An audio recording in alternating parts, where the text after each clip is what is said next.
गमतीशीर गोष्टी. ही फार वर्षापूर्वींची गोष्ट आहे. राजपुतानातील एका शहरात एक अतिशय दयाळू आणि न्यायी राजा राहत होता. त्याच्या राज्यातील लोक खूप आनंदी होते. राजाला राजकुमार नावाचा एकच मुलगा होता. तो खूप हुशार, दयाळू आणि प्रत्येक कामात कुशल होता.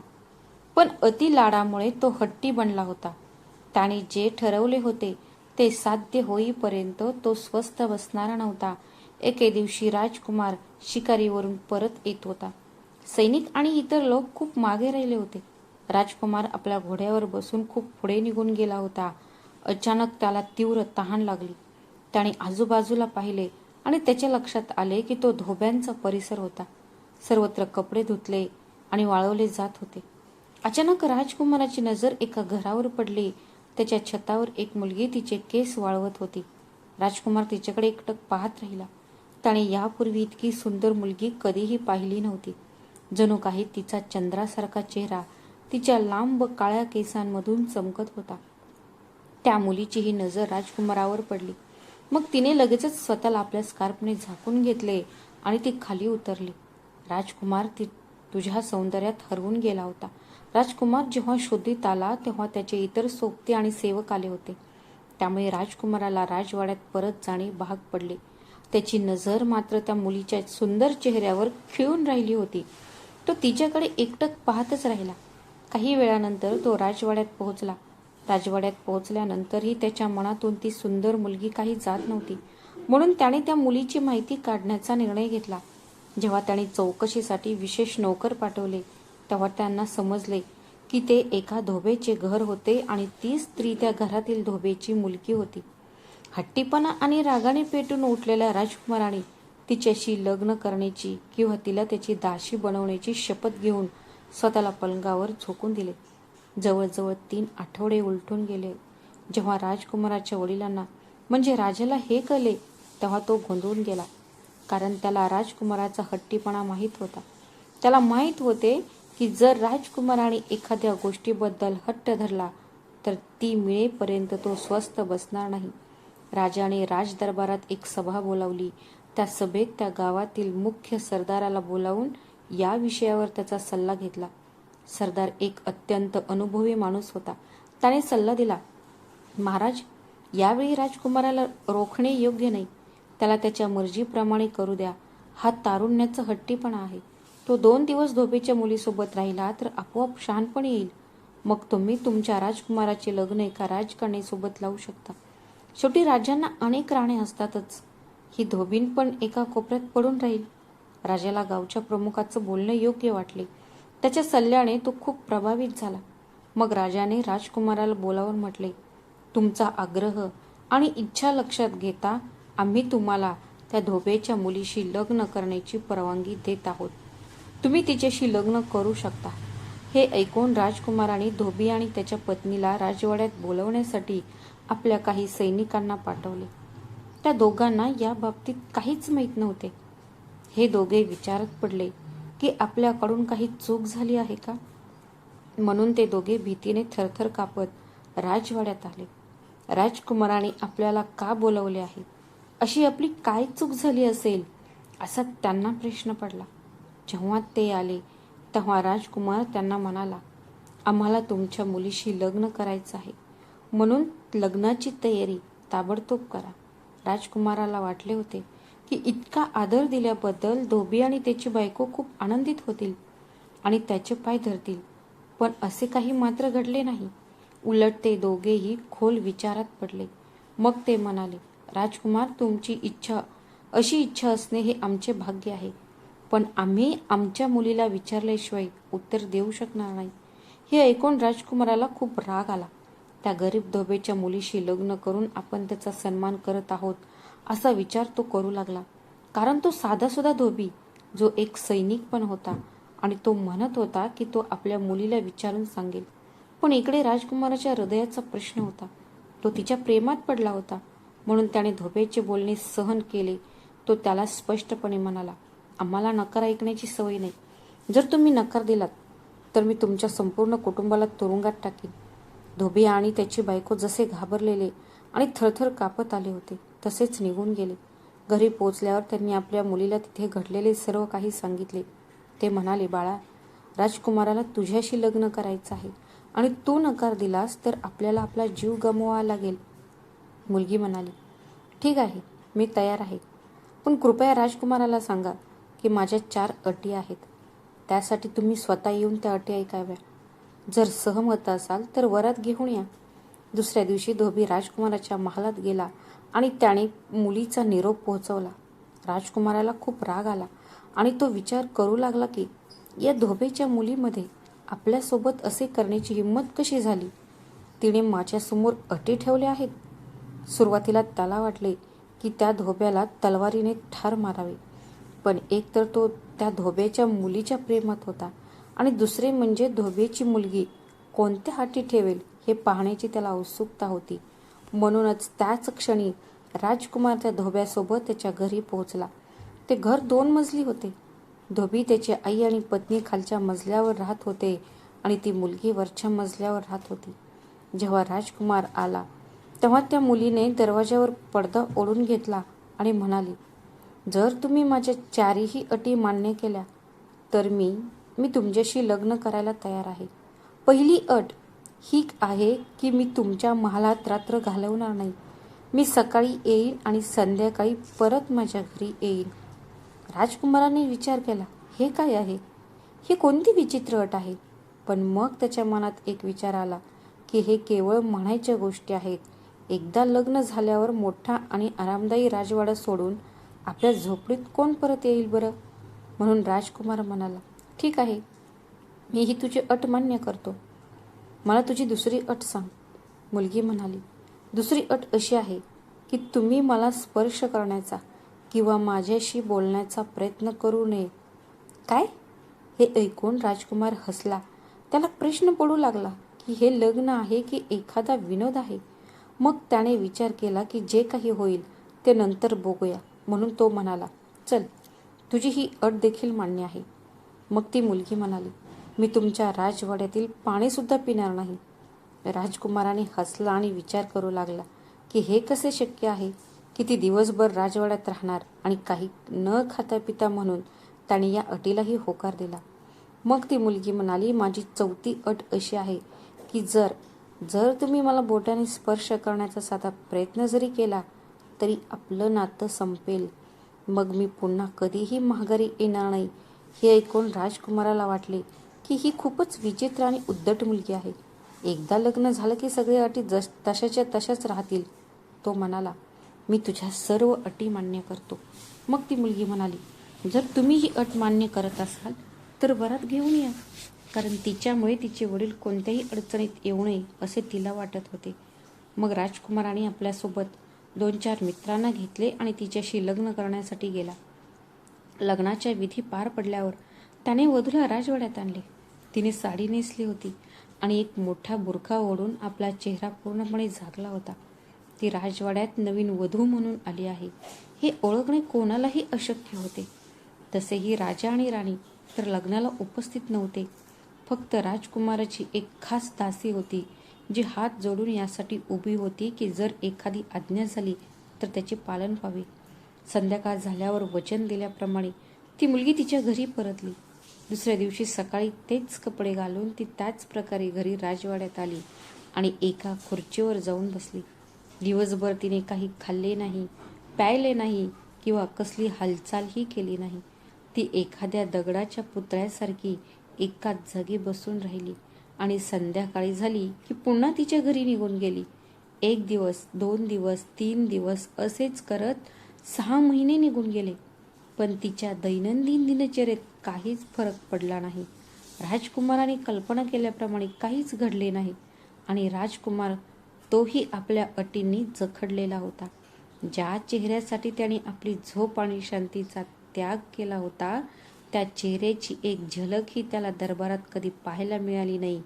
राजदरबारात लोक वेगवेगळ्या गोष्टी बोलू लागले. राजा आणि राणी दोघेही चिंतित पडले. एके दिवशी राजकुमाराने धोब्याला बोलावून म्हटले, तू तुझ्या मुलीला सर्व गोष्टी समजावून का सांगत नाहीस? ती आता माझी राणी आहे, तिने राजवाड्यातच राहिले पाहिजे. अशा प्रकारे दररोज रात्री घरी जाणे योग्य वाटत नाही. लोक खोट्या खोट्या गोष्टी रचतात. धोब्याने हात जोडून म्हटले, राजकुमार, कृपया आम्हाला क्षमा करा. पण खरं सांगायचं तर ती आमची मुलगी अजिबात नाही. एके दिवशी ती आमच्या घरी आली आणि म्हणाली, या जगात माझं कोणीच नाही. कृपया मला तुमची मुलगी म्हणून दत्तक घ्या आणि तुमच्या घरी ठेवा. आम्हालाही मुले नव्हती आणि माझी पत्नीही तिच्या सौंदर्याने मोहित झाली, म्हणून आम्ही तिला घरात घेतले. ती आमच्या घराच्या वरच्या खोलीत राहू लागली. त्यानंतर ती आमच्याशी कधीच बोलली नाही. तिने आमच्याकडे कधी लक्षही दिले नाही. ती कुठे जेवायची, काय प्यायची किंवा काय करायची हे आम्हालाही माहीत नाही. कधी कधी ती येऊन माझ्या बायकोच्या शेजारी बसायची आणि तिला आई म्हणून हाक मारायची. माझ्या बायकोलाही आवडायचे. तिने आमच्याकडून वचन घेतले होते की माझ्याबद्दल कोणाला काही सांगायचे नाही. म्हणूनच आम्ही आजपर्यंत तिच्याबद्दल कोणालाही सांगितले नाही. खरे सांगायचं तर राजकुमार, तिच्यावर आमचं काहीही नियंत्रण नाही. ती तिच्या इच्छेची मालक आहे. असं म्हणून धोबी निघून गेला आणि राजकुमार तो एका विचित्र खोल विचारात पडला. काय करावे हे त्याला कळेना. तो पूर्णपणे हताश झाला होता. अखेरीस एके दिवशी कोणालाही न सांगता तो महाल सोडून बाहेर गेला. आपण निघत आहोत असे त्याने फक्त आपल्या विश्वासू दासीला सांगितले. मी कुठे जात आहे आणि कधी परत येईन हे मलाही माहीत नाही. जर माझ्याबद्दल माझ्या वडिलांनी किंवा इतर कोणी विचारले तर त्यांना सांग की मी प्रवासावर गेलो आहे आणि अगदी सुखरूप आहे. राजकुमाराची अवस्था पाहून दासीच्या मनाला खूप दुःख झाले. तिने असाही विचार केला की बरं झालं, काही दिवस या त्रासातून मुक्ती तर प्राप्त होईल. राजकुमाराचे मन जगापासून अलिप्त झाले होते. तो हिमालयाच्या पर्वतांकडे निघाला. कित्येक महिने तिकडेच भटकत राहिला. एका बर्फाच्छादित पर्वतावर रात्र घालवण्यासाठी तो एखादी गुहा शोधत होता. तेव्हा अचानक त्याला एक गुहा दिसली आणि त्या गुहेत प्रकाश दिसला. तो घाबरून त्या गुहेत शिरला. गुहेत शिरताच त्याने एका अतिशय वृद्ध माणसाला प्रार्थना करताना पाहिले. त्याचे डोळे मिटलेले होते. त्याला दाट दाढी होती आणि डोक्यावर केस होते. त्याच्या संपूर्ण शरीरावर आणि पापण्यांवर ही धूळ साचली होती. एक मोठा दिवा जळत होता, ज्यामध्ये एक लांब वात जळून गेली होती आणि हाताच्या लांबीची वात शिल्लक राहिली होती. ते पाहून राजकुमाराचे मन शांत झाले. तोही त्याच्या पायाजवळ जाऊन बसला, पण त्यांनी काही डोळे उघडले नाहीत. तो गहन ध्यानात मग्न होते. ते ईश्वराच्या ध्यानात मग्न होते. आता राजकुमारही तिथेच राहू लागला. दररोज सकाळी उठून झऱ्यातून पाणी आणत होता. त्या योगी महाराजांचे हातपाय धुवत असे, त्यांचे केस धुवत असे आणि विंचरतही असे. त्याचसोबत तो गुहाही स्वच्छ करत असे. खालच्या दरीतून रानफळे आणि फुले वेचत असे आणि तेच खाऊन आपले पोट भरत असे. एका महिन्यानंतर योगी महाराजांनी डोळे उघडले. तेव्हा त्यांना राजकुमार त्यांच्या समोर हात जोडून बसलेला दिसला. मग राजकुमाराने त्यांना पाणी प्यायला दिले, रानफळे खाऊ घातली आणि त्यांचे हातपाय दाबू लागला. मग योगी महाराज म्हणाले, बाळा, तू राजकुमार आहेस. या योग्याच्या कोटीत तुझे काय काम आहे?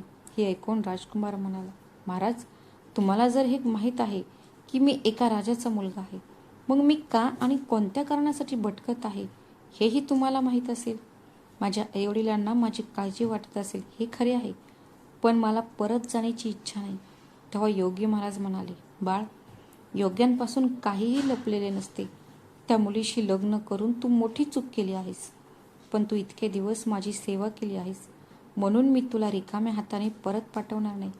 मग त्या योगी महाराजाने आपल्या दिव्याच्या वातीची राख त्याच्या हातात देत म्हटले, मुला, ही राख घे. ही राख लावल्याने तू सर्वांना पाहू शकशील, पण तुला कोणीही पाहू शकणार नाही. जेव्हा तुझी पत्नी घरी जाईल तेव्हा ही राख तुझ्या कपाळाला लाव आणि तिच्यासोबत तिच्या मागे जा. तुला कळेल की ती कोण आहे आणि तिची काय मजबुरी आहे. माझा आशीर्वाद तुझ्यासोबत आहेत.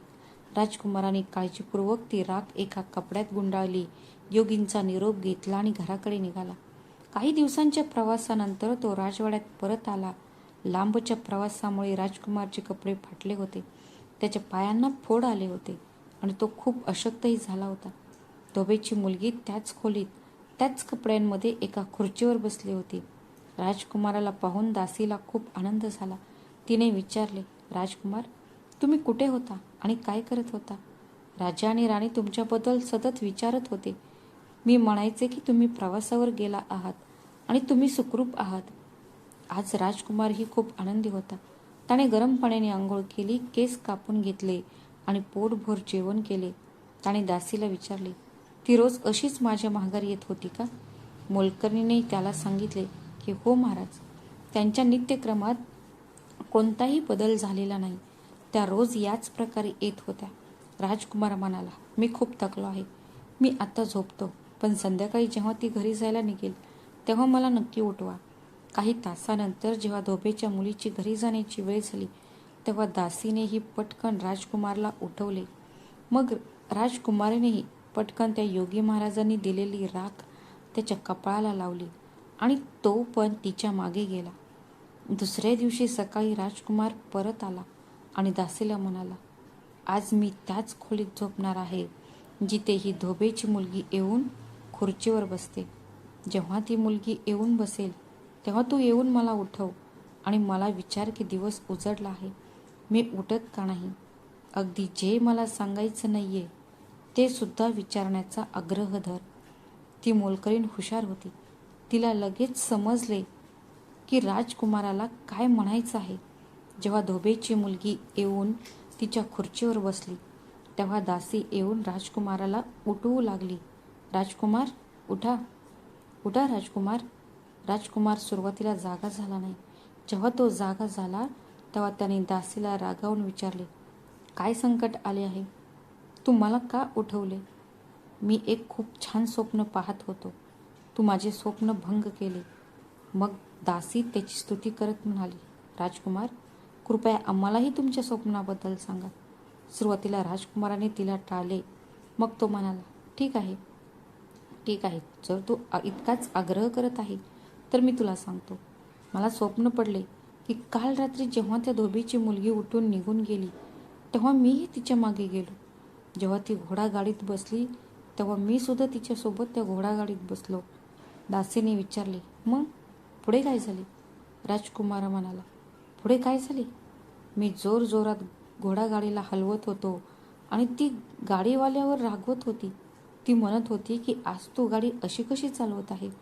बिचारा गाडीवाला म्हणाला, राजकुमारी, मी तर रोज अशीच गाडी चालवतो. असो. जसे त्या धोबेचे घर आले तेव्हा ही मुलगी धोब्याकडे तर गेली नाही, थेट वर तिच्या खोलीत गेली. मीही तिच्या मागे तिच्या खोलीपर्यंत गेलो. काय सुंदर ती सजवलेली खोली होती. ते एका धोबेचे घर आहे असे वाटतच नव्हते. तिथे सोन्या चांदीच्या गलीचा अंथरलेला होता. सोन्या चांदीची खुर्ची ठेवलेली होती. ती खोली राजवाड्यापेक्षाही अधिक सुंदर सजवलेली होती. मी एका खुर्चीवर बसलो. मग दासीने विचारले, तुम्ही आणि तिच्या खोलीत काय बोलत आहात? मग राजकुमार म्हणाला, अरे ते काही खरं नव्हतं. ते तर फक्त एक स्वप्न होतं. मग दासी म्हणाली, बरं असं आहे. बरं मग सांगा पुढे काय झाले? राजकुमार म्हणाला, काय व्हायला पाहिजे होते?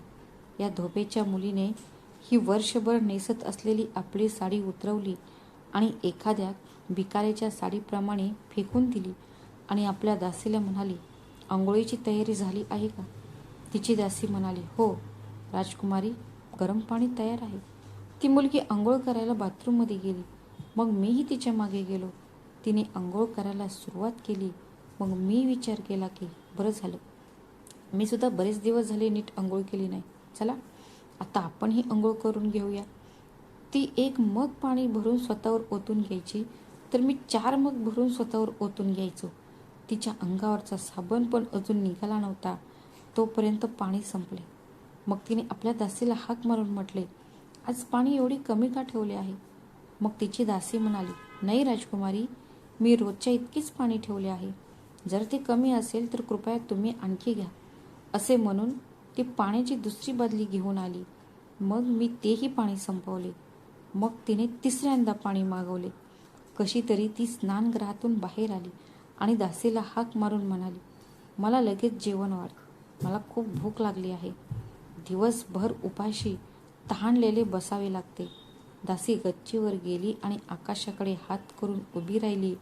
क्षणातच वरून सोन्या चांदीचे मडलेलं आणि जगभरातील स्वादिष्ट पदार्थांनी भरलेलं एक ताट खाली आले. दासीने त्यातील थोडे अन्न स्वतःसाठी काढले आणि बाकीचे त्या मुलीसमोर ठेवले. मग मीही विचार केला की आज आपणही हिच्यासोबत जेवूया, कारण जंगलात भटकत असल्यामुळे मलाही बऱ्याच दिवसांपासून पोटभर जेवण मिळत नव्हतं. जेव्हा मी जेवत होतो तेव्हा ते इतकं स्वादिष्ट होतं की त्याचं वर्णनही करता येत नव्हतं. ती एक घास खायची आणि मी 4. तिचं पोट भरले नव्हते आणि तोपर्यंत इकडे मी मात्र जेवण संपलं होतं. मग ती दासीला रागावली, दासी काय झाले? आज तू असे का करत आहेस? तू आज इतके कमी अन्न ठेवले आहेस की त्यामुळे मला उपाशी राहावे लागले. बिचारी दासीसुद्धा आश्चर्यचकित झाली. ती म्हणाली, राजकुमारी, मी तुमच्यासाठी नेहमीप्रमाणेच रोजच्या इतकेच अन्न ठेवले होते. मग तिने तिच्या वाट्याचे आणि ते देखील राजकुमाराला दिले आणि म्हणाली, हे घ्या राजकुमारी, तुम्ही माझ्या वाट्याचे अन्न देखील खा. पण राजकुमारी, आज काहीतरी वेगळं वाटते. राजकुमाराने तुमच्यासोबत काही केलं आहे का? हे ऐकून धोबीची मुलगी आपल्या दासीला रागवली आणि म्हणाली, तुझी हिंमत कशी झाली असं काही म्हणायचे? तो मला कधी स्पर्शही करू शकणार नाही. धोबीच्या मुलीने माझ्याबद्दल असं म्हटल्यावर मलाही प्रचंड राग आला. ती उरलेल्या अन्नापैकी फक्त थोडंच खाऊ शकली आणि रागाच्या भरात मी ते सगळं खाऊन टाकलं की पुन्हा उपाशीच राहिली. ती विचार करू लागली की हे काय प्रकरण आहे. मग तिच्यासाठी आकाशातून सुंदर असे कपडे खाली आले. तिने कपडे बदलले. मग दासीने तिचा मेकअप केला. मेकअप केल्यावर ती इतकी सुंदर दिसत होती की मी तिचे वर्णनही करू शकत नाही. ही धोबीची मुलगी जी या मळकट घाणेरड्या साडीत इथे येऊन बसते. ती नटून सजून गेली आणि छतावर उभी राहिली. मध्यरात्रीच्या सुमारास आकाशातून सिंहासनासारखा एक मंच खाली उतरला आणि ती त्यावर जाऊन बसली. मग मी सुद्धा त्या मंचाचे पाय घट्ट धरून त्याला लटकत राहिलो. एवढे बोलून राजकुमार थांबला. मग दासीने इशारा केला की धोबीच्या मुलीने तिचा चेहरा किंचित आपल्याकडे वळवला आहे. मग दासीने विचारले, राजकुमार, पुढे काय झाले? राजकुमाराने उत्तर दिले, स्वप्न संपले. दासीने आग्रह धरला, काय? स्वप्न भंगले?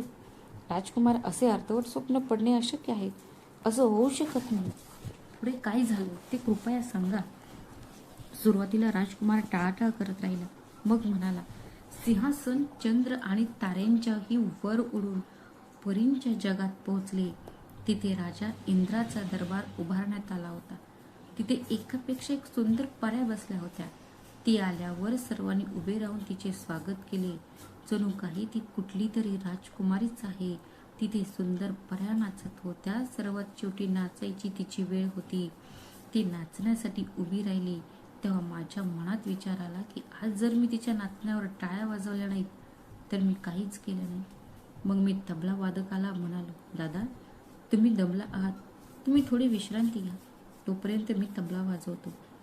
तबला वादकाला मात्र आजूबाजूला कोणीच दिसले नाही, पण तो खूप थकला होता. त्याने तबला खाली ठेवला आणि बसून डोलू लागला. मी तबला वाजवला आणि माझ्या तालावरती इतक्या आनंदाने नाचली की वातावरण मंत्रमुग्ध झाले. राजा इंद्राला आनंद झाला आणि त्याने तिला आपला रेशमी रुमाल बक्षीस म्हणून दिला. तिने वाकून रुमाल घेतला, तो सर्वांना दाखवला आणि तबला वादकाकडे चालू लागली. तेवढ्यात तिचा रुमाल खाली पडला. मी तो पटकन उचलून स्वतःजवळ ठेवला. हे बोलून राजकुमार शांत झाला. आता धोबीची मुलगी पूर्णपणे त्याच्याकडे वळली होती. त्याचे काम झाले होते. तेवढ्यात दासीने राजकुमाराच्या खिशात हात घालून रेशमी रुमाल बाहेर काढला आणि म्हणाली, राजकुमार, हा तोच रुमाल आहे का? मलाही पाहू द्या. राजकुमार खोट्या रागाने म्हणाला, तू खूप हट्टी आहेस, तू ऐकणार नाही. हो, हा तोच आहे, पण माझ्या खिशात कसा आला हे मला माहीत नाही. धोबीच्या मुलीचा बुरखा आता आणखी लहान झाला होता आणि आता ती पूर्णपणे राजकुमाराकडे वळली होती. दासी पुन्हा म्हणाली, बरं मला सांगा राजकुमार, पुढे काय झालं? राजकुमार म्हणाला, काय व्हायचं होतं? राजा इंद्राने तिला पुन्हा नाचायची आज्ञा केली. मग मी पुन्हा डोल वाजवायला घेतला. मी जेवढा चांगला डोल वाजवत होतो तेवढी ती चांगली नाचत होती. राजा इंद्र तिच्यावर खूप प्रसन्न झाला आणि त्याने तिला बक्षीस म्हणून आपली अंगठी दिली. तिने वाकून त्याच्या पायांना स्पर्श केला, सर्वांना अंगठी दाखवली आणि मग येऊन ती तबला वादकाजवळ ठेवली. मी ती पटकन उचलून माझ्या खिशात ठेवली. दासीने पुन्हा आग्रह धरला, राजकुमार, दाखवा, मलाही ती अंगठी दाखवा, ती कसली ती बघायची आहे. राजकुमार म्हणाला, अगं दासी, तू मूर्ख आहेस का? माझ्या खिशातून रुमाल योगायोगाने निघाला, पण याचा अर्थ असा नाही की अंगठी सुद्धा निघेल. तेवढ्यात दासीने राजकुमाराच्या खिशात हात घातला, अंगठी बाहेर काढली आणि विचारले, राजकुमार, ही तीच अंगठी आहे का? राजकुमार म्हणाला, हो, ती हीच आहे, पण ती माझ्या खिशात कशी आली हे मला माहीत नाही. त्याच वेळी दासीने इशारा केला की धोबणीच्या मुलीचा बुरखा आता वर उचलला आहे. पण राजकुमार आणि दासीने तिच्याकडे पाहिलेच नाही असे भासवले. मग दासीने विचारले, पुढे काय झाले राजकुमार? राजकुमार म्हणाला, मी इतका छान तबला वाजवला की ती पूर्ण ताकदीने लढली आणि इतक्या जोरात नाचली की तिच्या गळ्यातील हार खाली पडला. मग मी तो हार पण उचलला आणि माझ्या खिशात ठेवला. नृत्य संपल्यावर राजा इंद्र दरबारातून निघून गेला आणि ती सुद्धा धावत जाऊन उडत्या रथात बसली. घाई गडबडीत तिने तबला वादकाकडून आपले बक्षीस सुद्धा घेतले नाही. तिला वाटले असावे की ते तिला उद्या मिळेल, पण तिला काय माहीत होते की ते सर्व काही माझ्याकडे आहे. तिचे सिंहासन उडून गेले आणि मीही त्या सिंहासनाच्या पायाला लटकत खाली आलो. बस एवढे बघितले. तेवढ्यात तू येऊन माझी झोप मोड केली. मग दासी म्हणाली, क्षमा करा राजकुमार, पण आत्ता मला तो हारही दाखवा. राजकुमार म्हणाला, अगं दासी, ते एक स्वप्न होते. माझ्याकडे तो हार कसा असेल बरं? पण दासीचा त्यावर विश्वास बसला नाही आणि तिने राजकुमाराच्या दुसऱ्या खिशात हात घातला आणि त्यातून मोत्यांचा हार बाहेर काढला आणि म्हणाली, राजकुमार, हा तोच तर हार नाही ना? आता धोबीची मुलगी आपल्या खुर्चीवरून उठून राजकुमाराकडे आली आणि म्हणाली, राजकुमार, आत्ता तुम्हाला कळलेच असेल की मी एका धोबीची मुलगी नाही. मी परीलोकातील एक परी आहे. आता माझीही गोष्ट ऐका. परीलोकात माझ्यापेक्षा उत्तम नर्तकी कोणीही नव्हती. राजा इंद्र दररोज माझे नृत्य पाहिल्यानंतरच आपल्या दरबारात येत असे. एके रात्री माझी तब्येत बिघडली.